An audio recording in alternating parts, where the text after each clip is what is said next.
Imagine waking up at 30 years old with complete financial autonomy. You own assets that grow on their own, and you have the absolute freedom to choose exactly how you spend your time. Now, contrast that with reaching 30 stressed, trapped by lifestyle inflation, and living paycheck to paycheck, wondering where the last decade went. The difference between those two futures rarely comes down to luck. Our modern education system, built off the back of the Industrial Revolution, actively trains us for the latter.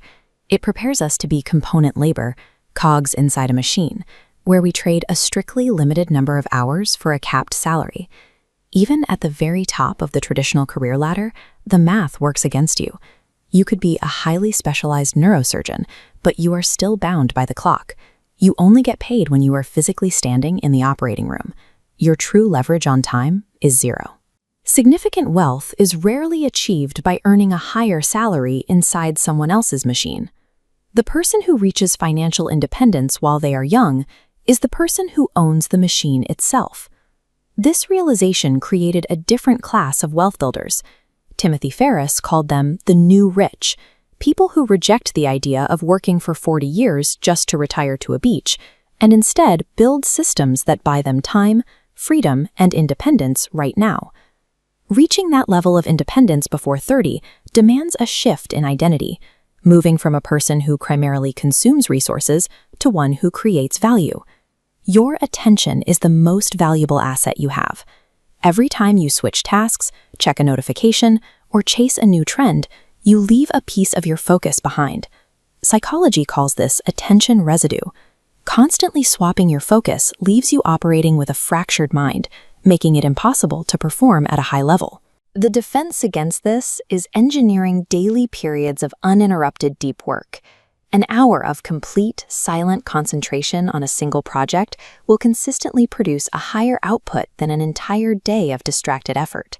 You also have to curate what you put into that focused mind. The content you consume acts as a proxy for the people you spend time with.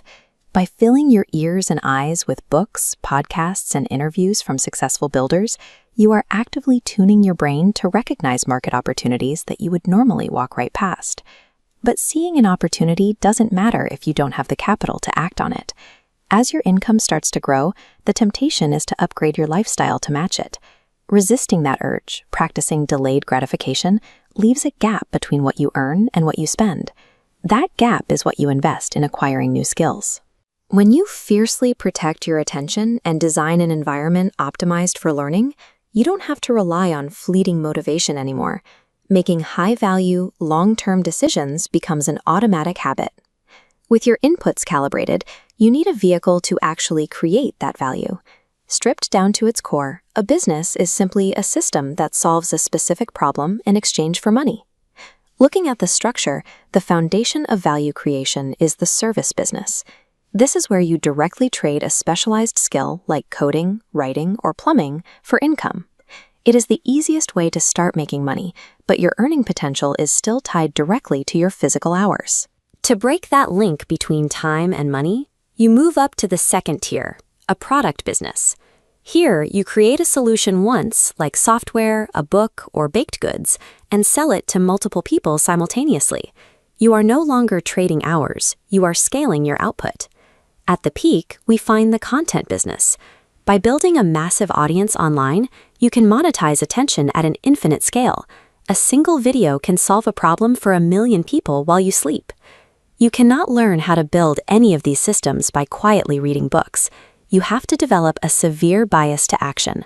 You learn to build the machine by getting your hands dirty, trying to sell a solution, and risking failure in public. Advancing up this pyramid changes your default perspective. You stop looking at the world to see what you can buy and start looking for scalable problems you can solve. But raw action has a ceiling. The primary mistake young creators make is trying to invent the entrepreneurial playbook entirely from scratch, assuming they have to figure out everything on their own.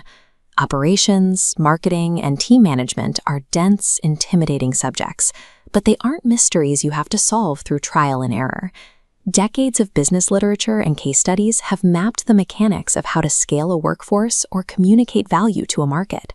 These are documented disciplines with established playbooks you can study and apply.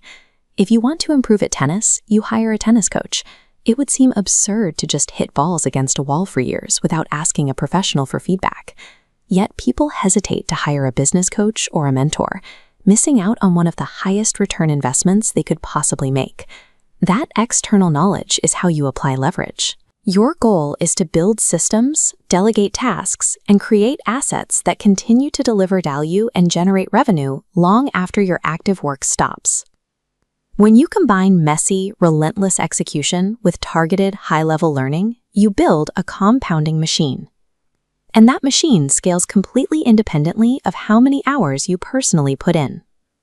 This graph illustrates the reality of the timeline. For a decade, the line stays almost completely flat. Reaching $1 million net worth often looks exactly like this. Years of quiet compounding with almost zero financial reward, followed by vertical growth in the last 3 years. To survive the flat line, you have to adopt a specific mindset. You need extreme impatience with your daily actions, getting the work done today, but supreme patience with the long-term results. This is why having a comfortable day job makes the journey so difficult. A predictable monthly paycheck acts as an anesthetic. When your bills are covered and life is fine, it stifles the hunger and innovation required to keep pushing through those quiet, unrewarded years. The only way you actually sustain effort across a decade is if the work itself becomes its own reward. The act of building the machine, solving the problem, and leveling up your skills has to feel more exhilarating than scrolling social media or watching another show. Success of this scale follows the person you choose to become. It is the cumulative result of thousands of disciplined decisions and systems built over years of focused effort.